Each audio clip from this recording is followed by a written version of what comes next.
할렐루야. 오늘은 사도행전 1장 8절에 있는 말씀을 통해서 그리스도의 증인된 자라는 제목으로 말씀을 나누기를 원합니다.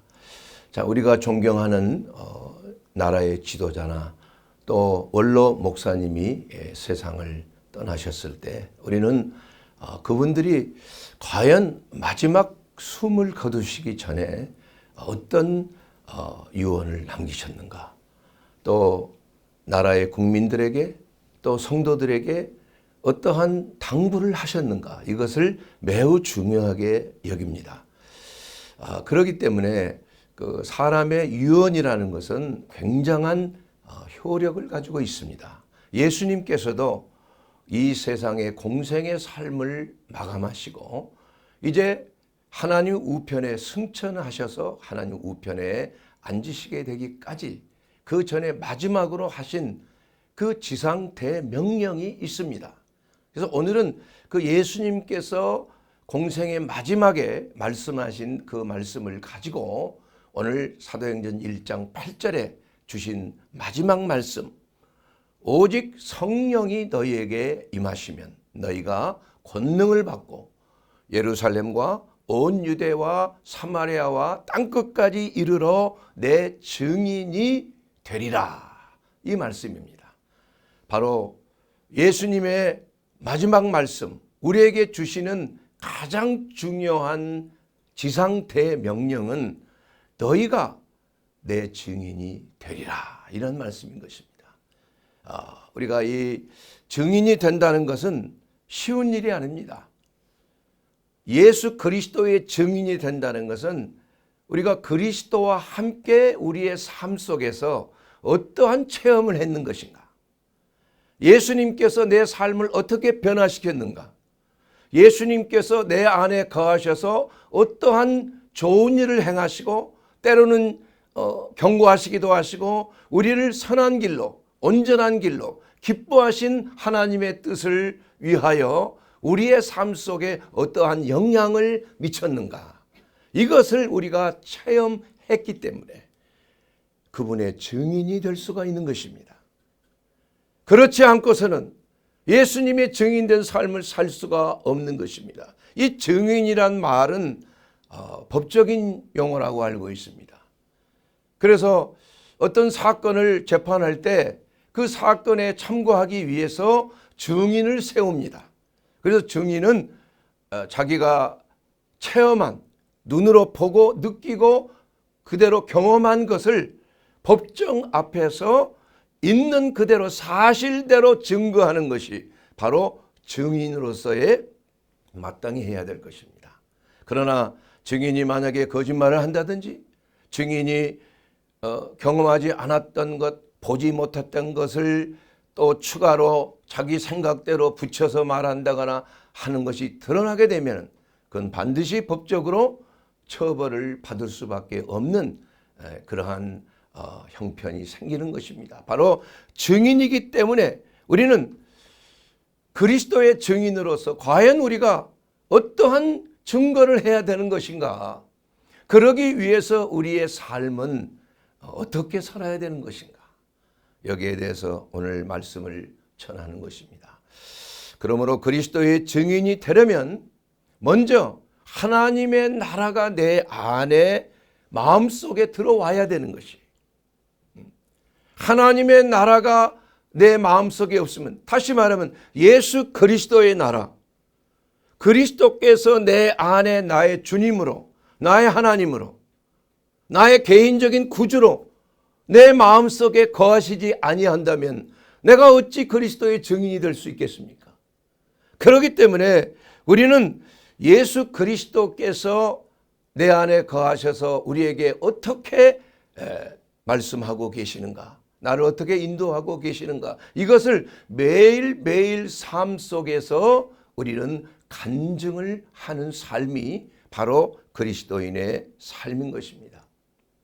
여러분, 하나님의 나라가 임한다는 것, 물론 하나님께서는 하나님의 5대 특성이 계시죠. 영원 불변하신 것, 무소부재하시고 또한 편재하시는 하나님입니다. 전지전능하신 하나님이시죠. 하나님은 아니 계신 곳이 없어요.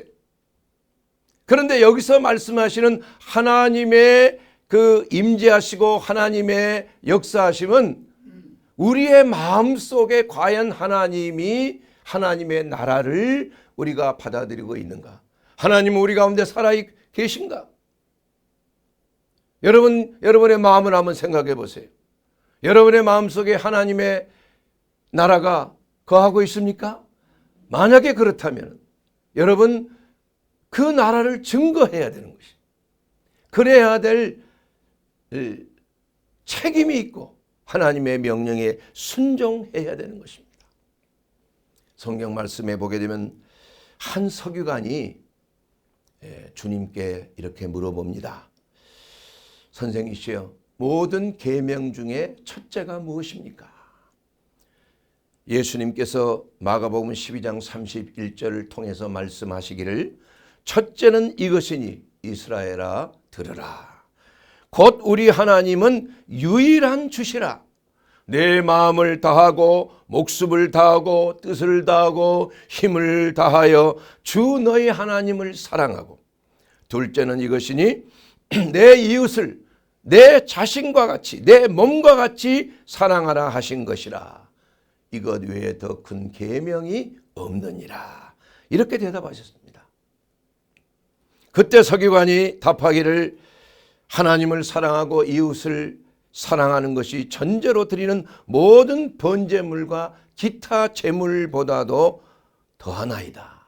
이렇게 대답을 했을 때 예수님께서는 그 지혜 있는 대답을 보시고 이르시되 내가 하나님의 나라에 멀지 않도다. 이렇게 말씀하고 있어요.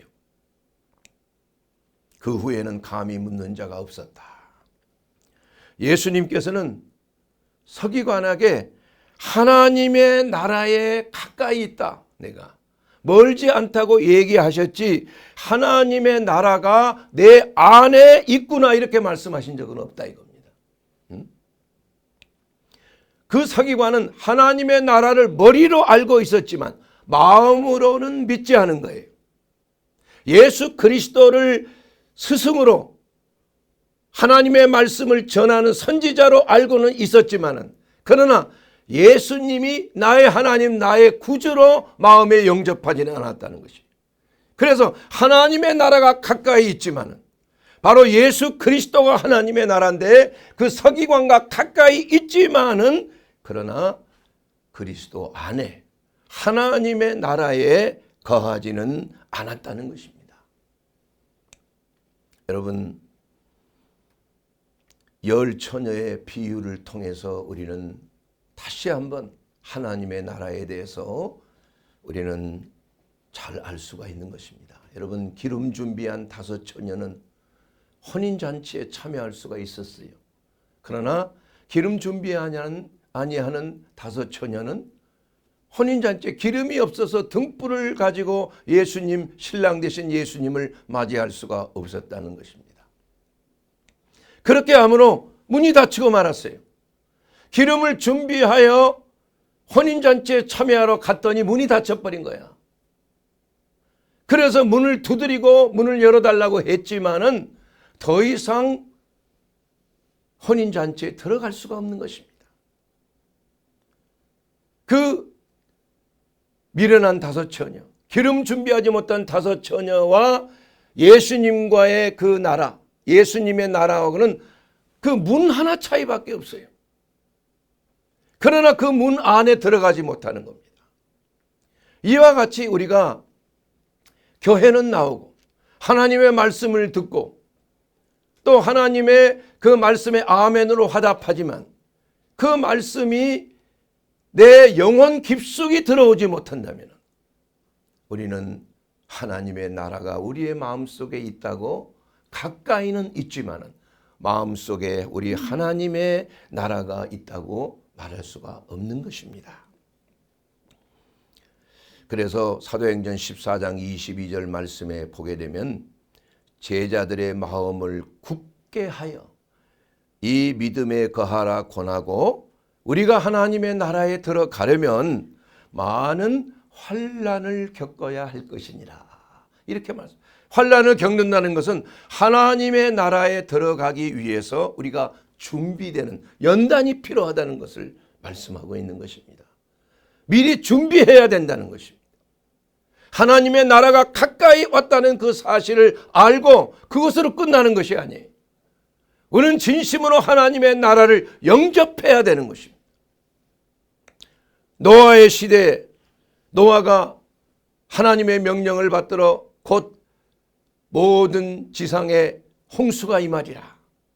그러므로 너는 산 꼭대기에 방주를 짓고 심판이 가까움을 전하라. 그래서 노아는 방주를 지으면서 100여 년 이상 동안에 방주를 지으면서 사람들에게 곧 심판이 가까이 온다. 곧 홍수가 가까이 와서 모든 생명체를 다 덮을 것이다. 너희는 준비하고 회개하고 방주로 들어와라. 이렇게 말했지만 그들은 노아를 향하여 어떻게 생각했어요? 저 노인네가 노망이 들었구나. 미쳤구나. 그러면서 시집가고 장가하고 장사하고 뭐 무슨 홍수가 내려. 그러나 갑자기 하나님의 약속대로 하나님의 언약대로 홍수가 내리는 거예요. 걷잡을 수 없는 홍수가 온 지구를 뒤덮을 때 그들은 노아의 방주로 들어가기 위해서 발버둥을 쳤지만 이미 때가 늦었다 이거예요. 방주는 이미 닫혀버리고 마는 거예요. 그 방주를 두드리면서 우리를 들어가게 해달라고 했지만 열 수가 없는 거예요. 이미 때가 늦은 것입니다. 그들과 방주 안에 있는 사람들과의 그 벽은 방주의 벽 그 차이밖에 없는 것이에요. 그러나 시기와 때를 알지 못하고 예비하지 못하고 하나님의 나라를 받아들이지 아니한 자들에게는 이와 같이 들어올 수 없는 하나님의 나라가 그들의 삶 속에 이루어지지 아니하는 그러한 비극을 겪고 멸망하게끔 돼 있다 이겁니다. 사랑하는 여러분, 하나님의 말씀이 우리 가운데 선포될 때 그 말씀을 우리가 하나님의 음성으로 듣고 그것을 받아들이고 그 말씀대로 행하는 자는 하나님의 나라에 거하게 되는 것입니다. 그러므로 요한복음 15장 4절에 있는 말씀대로 내 안에 거하라. 너희도 나도 너희 안에 거하리라.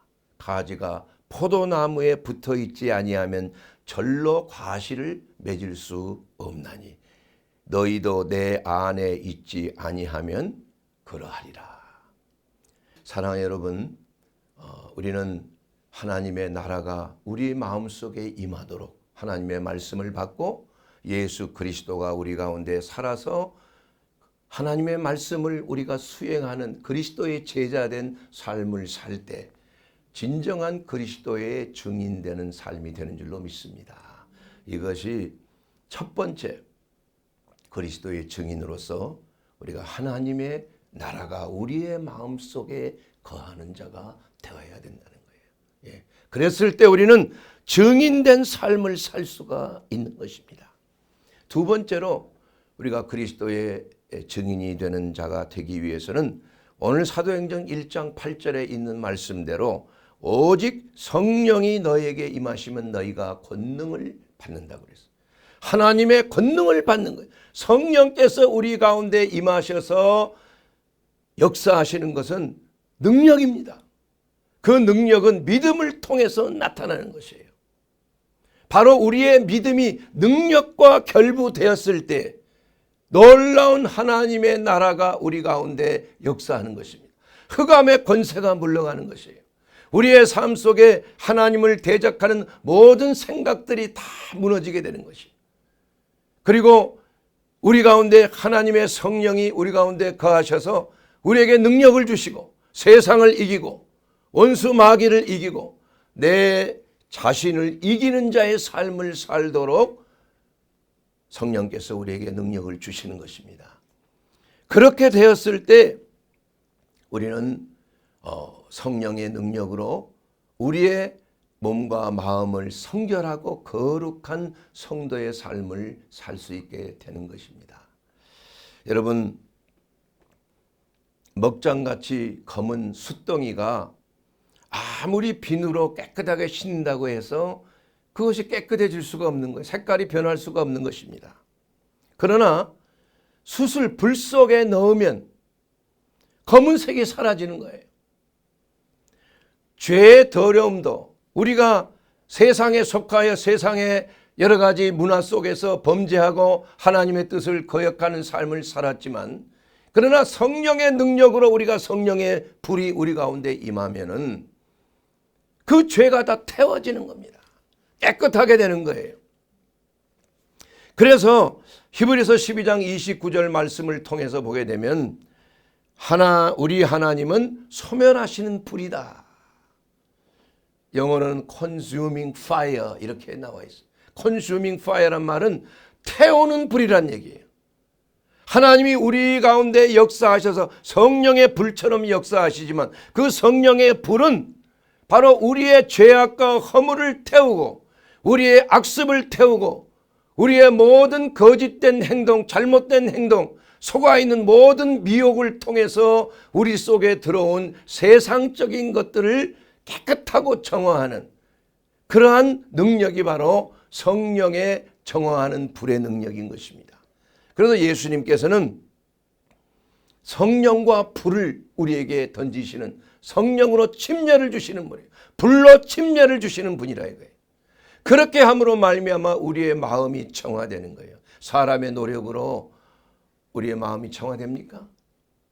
우리가 선한 일을 아무리 많이 행한다고 해서 우리 마음속에 있는 죄악이 깨끗하게 됩니까? 그렇지 않습니다. 그것은 바로 하나님의 거룩하신 성령의 불이 임할 때 우리 가운데 역사하는 거예요.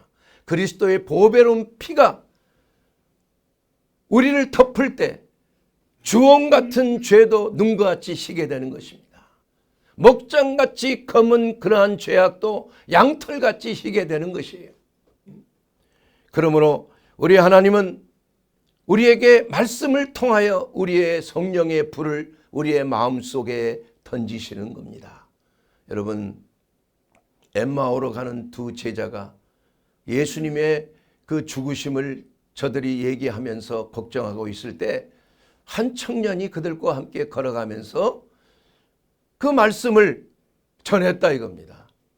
그리고 나서 그 같이 식사를 하고 나서 갑자기 주님이 사라진 거예요. 그랬는데 그 주님이 하신 그 말씀이 저들의 마음을 뜨겁게 했다는 그 사실을 고백하면서 그때서야 그분이 살아계신 예수 그리스도이시라는 것을 알게 된 것입니다.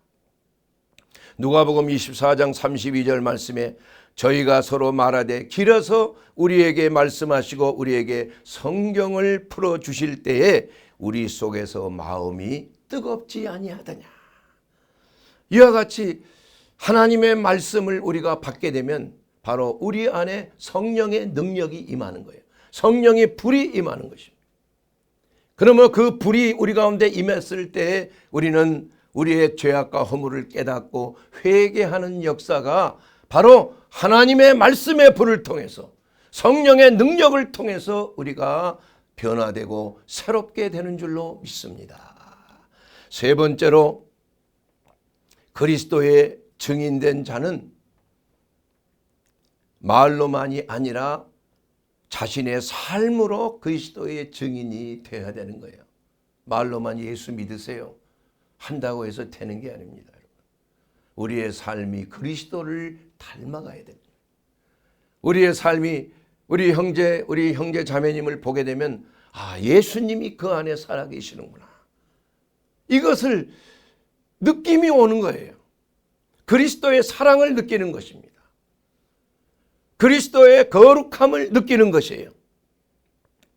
이것은 바로 그리스도의 증인된 자가 아무리 설교를 잘한다고 해서 사람을 감동시키는 웅변가가 된다고 해서 그리스도의 증인이 될 수는 없습니다. 이것은 사람의 지혜에 권하는 말로 아무리 좋은 설교를 해도 설교를 그 듣는 자가 변화되지 아니하면, 그리스도를 영접하지 아니한다면, 생명을 느끼지 못한다면 그것은 참다운 설교가 될 수가 없는 것입니다. 사람을 변화시킬 수가 없는 것입니다. 그러므로 예수님께서는 그 제자들에게 하나님의 말씀, 예수님이 하셨던 말을 너희가 기록하라, 받아 적으라 이렇게 하신 적이 없어요. 너에게 이른 말이 곧 내 영이요 생명이라고 그런 거예요. 그래서 고린도후서 3장 3절에 보면 너희는 우리로 말미암아 나타난 그리스도인의 편지니 이는 먹으로 쓴 것이 아니라 이거예요. 오직 살아계신 하나님의 영으로 된 것이며 돌 위에 쓴 것이 아니라 오직 육의 신비에 한 것이라. 하나님의 말씀이 우리의 마음판에 새겨질 때 하나님의 말씀은 바로 우리 가운데 역사하여 우리의 삶을 변화시키는, 그리스도를 닮아가는 삶을 살도록 하는 것입니다. 그러므로 성령의 감동으로 성경이 기록이 되었는데 그것은 40여 명의 기자들을 통해서 약 800년에 걸쳐서 하나님의 성령 말씀이 완성이 된 거예요. 66권이. 그러나 그 성경을 기록한 제자들은, 그 기록자들은 다 같은 문화권에 있는 것이 아니에요. 뭐 헬라인도 있고 루가처럼 유대인들도 있고 이방인들도 있는 것입니다. 그런 가운데 하나님의 말씀이 800년에 걸쳐서 지어진 말씀이 다 짝이 있고 다 모든 것이 다 이어져 있고 그 예언대로 다 성취되는 하나님의 말씀은 무엇을 말합니까? 그것은 바로 하나님의 성령께서 그들의 마음속에 계셔서 성령의 감동으로 그것을 기록하게 했다는 증거가 되는 것입니다. 이와 같이 지금 이 시대에 사는 사람들도 하나님의 성령의 감동으로 하나님의 나라가 우리 가운데 임하면은 그 말씀이 살아서 움직이는 거예요. 우리의 삶 속에 나타나게 되는 것입니다. 그래서 그리스도의 증인된 삶은 바로 성령의 감동으로 우리 안에 거하시는 하나님의 말씀이 우리의 삶을 통하여 나타나는 것입니다. 그리스도가 나타나는 것이에요. 예를 들자면 천사는 그리스도의 증인이 될 수가 없습니다. 왜냐하면 천사는 죄를 지은 적이 없어요. 타락한 천사 외에는. 타락한 천사들은 이미 범죄하여 타락하여 하나님의 심판을 받아 영원히 멸망할 수밖에, 다시 돌이킬 수 없다 이겁니다. 그러나 일반적인 천사는 끝까지 하나님의 순종하는 그러한 천사이기 때문에 그들은 그리스도를 경험할 필요도 없는 거예요. 그러나 우리들은 아담 이후로 타락한 인생들은 범죄 안에, 죄와 사망의 법 안에 우리는 살고 끊임없이 우리의 삶이 내 생각대로 내 뜻대로 마귀의 노예 같은 이러한 삶을 통해서 미혹되고 하나님의 말씀을 거역한 삶을 살았기 때문에 그리스도가 우리에게 필요한 것이에요. 그래서 예수 그리스도를 이 땅에 보내심으로 말미암아 그 예수 그리스도의 대속의 은혜로 죄 사함 받고 내 삶이 변화되는 그 놀라운 은혜를 경험한 것이 바로 그리스도의 증인된 삶을 사는 자의 특징인 거예요. 우리가 다 죄인 되었을 때 우리 하나님께서는 우리를 먼저 사랑하셔서 독생자를 우리에게 주신 것입니다. 우리가 하나님과 원수 되었을 때 하나님은 우리를 선택하시고 우리에게 그리스도의 보배로운 피를 뿌리게 해 주신 것입니다. 그렇기 때문에 그 은혜를 받은 하나님의 자녀들, 그리스도의 대속의 은혜를 받은 자녀들은 그 은혜를 증거하는 겁니다. 천사하지 못하는 것을 사람을 통해서 하나님은 그리스도의 그 은혜 증인된 삶을 통해서 우리와 똑같이 난 자로서 아직까지 세상에서 방황하는 자들이 예수님을 알고 예수님을 나의 하나님 나의 구주로 영접하여 영접하는 자 그 이름을 믿는 자들에게 하나님의 자녀가 되는 권세를 우리에게 주셨다는 그 사실을 우리는 믿음으로 간증하고 있는 것입니다. 맹인이 되었다가 고침받은 자, 알코올 중독자가 되었다가 알코올 중독에서 해방된 자, 죽을 병에 난치병에 걸렸다가 주님의 놀라우신 신유의 역사로 고침받은 자들, 이러한 죄인과 병자들이 다 고침받은 그러한 자들이 증인이 되는 겁니다, 여러분. 하나님의 말씀을 증거하는 대부분의 사람들은 다 과거에 사도 바울처럼 하나님을 거역하는 자들이었어요. 저도 마찬가지입니다. 여러분도 마찬가지예요. 내 뜻대로 내 생각대로 우리는 살았습니다. 하나님을 거역했습니다. 그러나 하나님의 정권적인 은혜로 말미암아 타락한 우리를 지명하여서 건지신 거예요. 그 건지신 은혜가 놀라워서 우리는 일생을 우리 하나님 앞에 바쳐서 그리스도의 그 증인된 삶을 살겠습니다 하고 하나님 앞에 우리 자신을 헌신하는 것, 이것이 바로 전도자의 삶입니다. 그래서 직분을 가지고 목회자로서 목사로서 저의 일생을 하나님이 내게 주신 그 은혜가 너무나 고맙고 너무나 감격해서 이제는 일생을 나를 위해서 살지 아니하고 이제는 주 예수 그리스도를 위해서 살겠습니다. 이렇게 해서 목회자도 되는 거 아니에요. 저도 그러한 하나님의 은혜를 받은 것이 너무나 크기 때문에 그 은혜에 감격해요. 이것을 주체할 수가 없는 거예요. 내게 주신 은혜를 전하지 않고서는 내가 모든 것이 다 필요 없게 된 거예요. 그것이 가장 귀하게 된 것이라 이거. 그래서 하나님의 복음 전도자가 된 것이에요. 그리고 나를 치료하시고 나를 영원한 생명으로, 영원한 형벌에서, 영원한 죽음에서 나를 구원해 주시는 그 예수 그리스도의 그 은혜가 너무나 감격스럽기 때문에 예수님이 살아계신 하나님이요, 우리의 치료자시요, 우리를 영원한 형벌에서 구원해 주신 살아계신 나의 하나님이란 사실을 우리 모두가 각자의 삶의 형편 속에서 우리는 증거하고 있는 것입니다.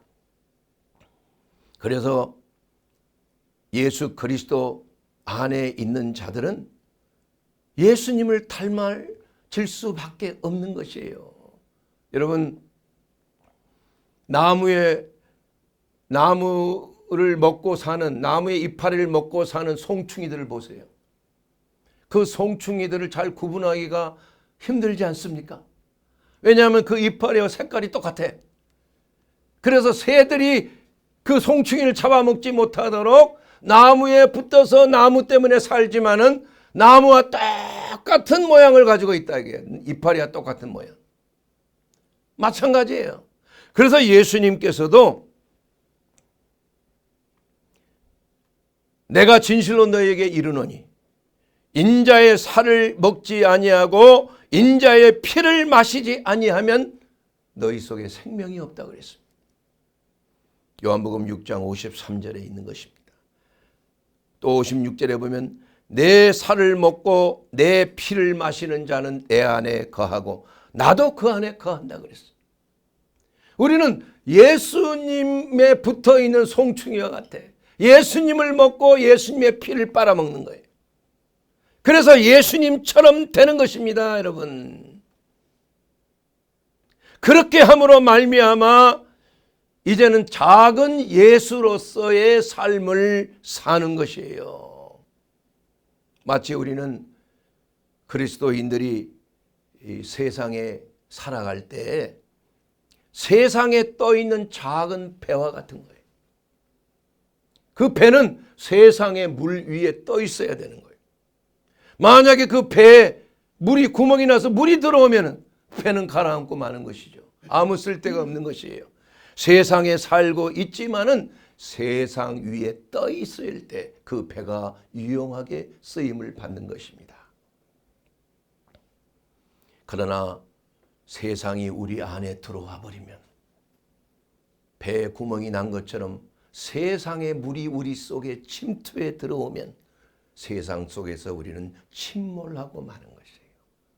세상과 구별이 없게 된다 이겁니다.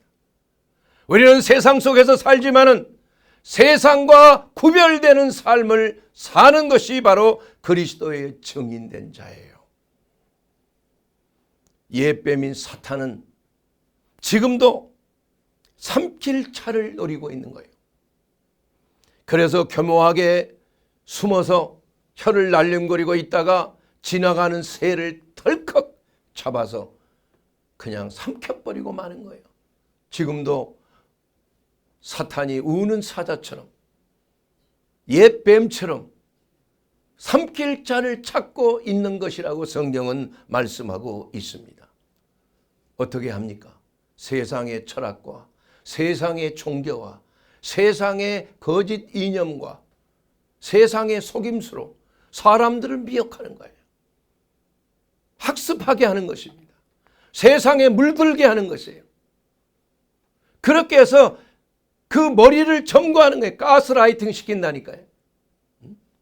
그래서 이단들이 하는 특징이 계속 학습시키는 거예요.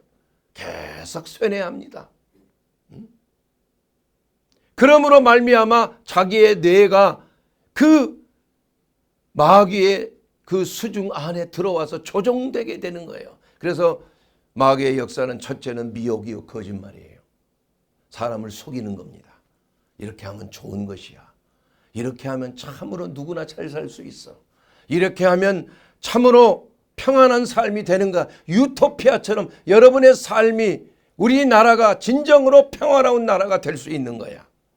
그러지만 그 속에는 속임이 있는 거예요. 일단 그것을 물고 먹으면 우리의 조상 아담이 사단의 미혹에 아름다운 선악과, 보암직, 먹음직, 탐스러운 선악과를 보여주고 그것을 먹으면 너희가 하나님처럼 된다 이거야. 너희가 선과 악을 판단할 수 있는 놀라운 능력을 가지게 된다고 미혹한 거 아니에요. 그러나 하나님의 말씀에는 너희가 그것을 먹으면 정녕 죽으리라 말씀하신대요.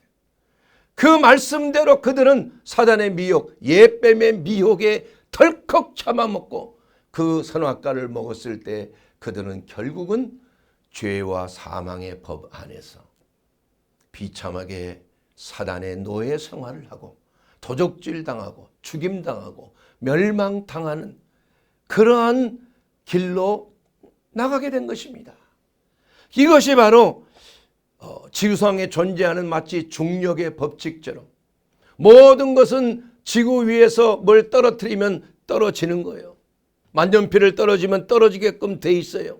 그리고 이 세상에 태어난 모든 사람들은 죄와 사망의 법 안에서 중력의 법칙처럼 그 법 안에서 다 떨어져서 멸망의 길로 갈 수밖에 없는 것이에요, 여러분. 그런데 한 가지 예외가 있지 않습니까, 여러분? 예수 그리스도는 이 중력의 법칙, 죄와 사망의 법칙을 이기시고 부활하셨다 이거예요. 이 중력의 법칙을 이기고 하늘로 솟구쳐 올라가셨다 이겁니다, 여러분. 그래서 예수 안에 있으면 이 세상의 중력의 법칙, 만유인력의 법칙이 더 이상 역사하지 않아요. 그 법칙은 바로 죄와 사망의 법 아닙니까, 여러분? 그래서 예수를 믿으라 이겁니다, 여러분.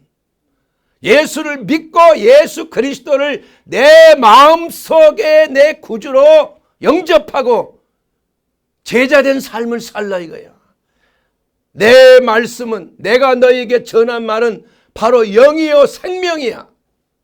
내 말을 먹고 내 피를 마셔야 너희가 산다 이겁니다. 그리스도의 보배로운 피가 우리를 모든 죄악과 허물에서 건져내 준 거 아니에요. 사랑하는 여러분, 우리가 지방을 여행하다 보면 과거에, 지금은 이제 뭐 비료들이 좋아서 그렇지 않은데 간혹 가다 보면 그런 일이 있어요. 냄새가 많이 나죠. 아, 이게 농촌에 왔구나 하는 냄새가 있잖아요. 인분 냄새 아니에요. 근데 사실 그 유기농이 인분 거름처럼 농사가 잘 되는 게 없다 그래요. 요새 아무리 화학비료 좋은 비료가 개발됐다고 할지라도 그 인분 이러한 걸 통해서 그 거름을 주게 되면 냄새는 나지만 나중에는 채소와 과일이나 이러한 것들이 아주 무성하게 자라는 거예요. 이것이 유럽에서도 과거에 그 빅토르 위고가 인분으로 한 유기농의 비료를 예찬한 것이 있습니다.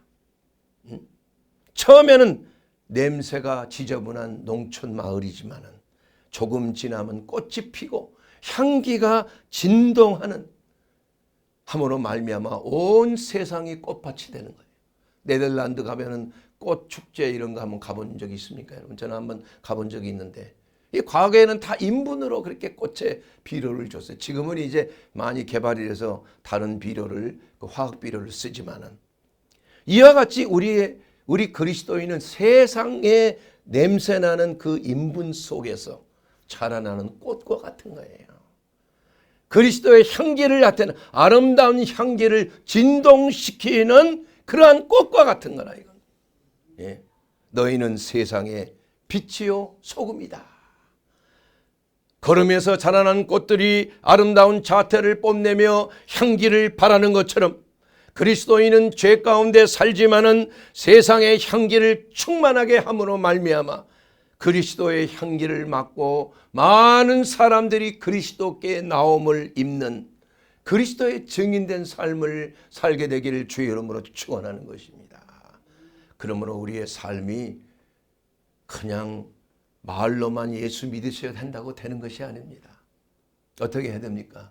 우리의 삶 속에 내 안에 그리스도가 거하시고 그리스도가 내 모든 생각과 말과 행동을 주관하시도록 예수님께 내 자신을 드려야 되는 것입니다. 그렇게 드렸을 때 하나님의 나라가 우리 가운데 충만케 되는 것이에요. 그리고 그 하나님의 나라에서 나오는 그리스도의 향기가 온 주위에 퍼지게 되는 거예요. 그래서 예수 그리스도를 믿기 위해서 사람들이 모이게 되는 거예요. 이 꽃이 말이야 꿀을 내기 때문에 벌들과 나비들이 모이는 것처럼 그리스도의 향기, 그리스도의 생명의 생명수가 샘솟는 그곳에 목마른 자들이 모이게 되어 있는 거 아닙니까, 여러분? 이와 같이 우리는 그리스도의 증인된 삶을 살기 위해서 첫째는 하나님의 나라가 우리 속에 임해야 돼요. 그 하나님의 나라는 예수 그리스도가 우리 안에 거하실 때 하나님의 나라가 여기 있다 저기 있다가 아니로 바로 내 마음속에 있느니라. 바로 우리의 마음속에 거하셔서 우리를 인도하시고 다스리시고 천성까지 인도하시는 예수 그리스도의 영이 우리 가운데 충만할 때 우리는 그리스도의 그 능력으로 말미암아 성령의 능력으로 말미암아 권능을 받고 예루살렘과 온 유대와 사마리아와 땅끝까지 이르러 그리스도의 증인된 삶을 살게 되는 줄로 믿습니다. 그렇게 되었을 때 우리의 삶은 새롭게 변화를 받고 우리 주위에 있는 모든 자들이 그리스도의 향기로 인하여 주께로 돌아오는 놀라운 역사가 바로 그리스도의 증인된 삶을 통하여 우리에게 나타나게 되는 줄로 믿습니다. 사랑하는 여러분, 그러기 위해서 우리는 하나님이 우리 가운데 거하심으로 말미암아 우리의 마음 문을 열고 세상을 향하여 하나님을 사랑하고 온 마음과 온 뜻과 온 목숨과 온 지혜를 다하여 주 여호와를 사랑하는 자들은 이제는 이웃을 향하여 내 마음이 열려지는 것입니다. 그래서 그 이웃에게 그리스도의 향기를 전하고 그리스도의 증인된 삶을 살도록 간증함으로 말미암아 그들도 우리와 함께 그리스도를 영접하고 예수 안에서 하나님의 나라가 크게 확장되는 그리스도의 증인된 삶이 되시기를 주의 이름으로 축원합니다. 그러기 위해서 우리는 예수 그리스도가 나의 하나님 나의 구주가 되어야 하는 것입니다. 아직까지 나는 교회 나왔지만 하나님의 나라가 내 마음속에 임재하고 있지 않는 것 같습니다. 혹시 이런 분이 있습니까? 그렇다면 마음을 여십시오. 예수 그리스도께서 내 안에 오시옵소서. 그리고 내 삶을 다스려 주시옵소서. 주의 말씀을 들려주셔서 그 말씀 안에 내 삶이 변화되게 하옵소서. 내 힘과 내 능력으로 되지는 않지만은 그리스도의 성령의 능력으로 이것이 가능한 줄 아오니 주여 성령의 불을 내게 부어 주시옵소서. 성령의 불로 나를 태워 주시옵소서. 하나님은 소멸하시는 불이라고 말씀하셨습니다. 내 죄악과 허물을 태워주시고 이제는 내 몸과 마음을 불살라 거룩한 번제로 하나님 앞에 드려지게 하옵소서. 이렇게 결단하지 않겠습니까? 여러분, 성령이 임재하실 때 여러분 그리스도의 증인된 삶을 살기를 결단하지 않겠습니까? 이러한 삶은 우리 예수님께서 우리에게 명령하신 것입니다. 그러므로 우리는 이러한 그리스도의 증인된 삶을 살기 위해서 내 안에 그리스도가 내 주인이 되고 이제는 내가 내 안에 산 것이 아니라 나를 위하여 십자가를 지시고 물과 피를 쏟으시고 나를 구원하시는 예수 그리스도를 믿는 믿음 안에 사는 것이라. 이렇게 고백할 때 우리 그리스도의 영은 우리 속에 역사하시고 이제는 작은 예수로서 그리스도의 향기가 나타나는 우리 모든 성도들이 되시기를 주의 이름으로 축원합니다.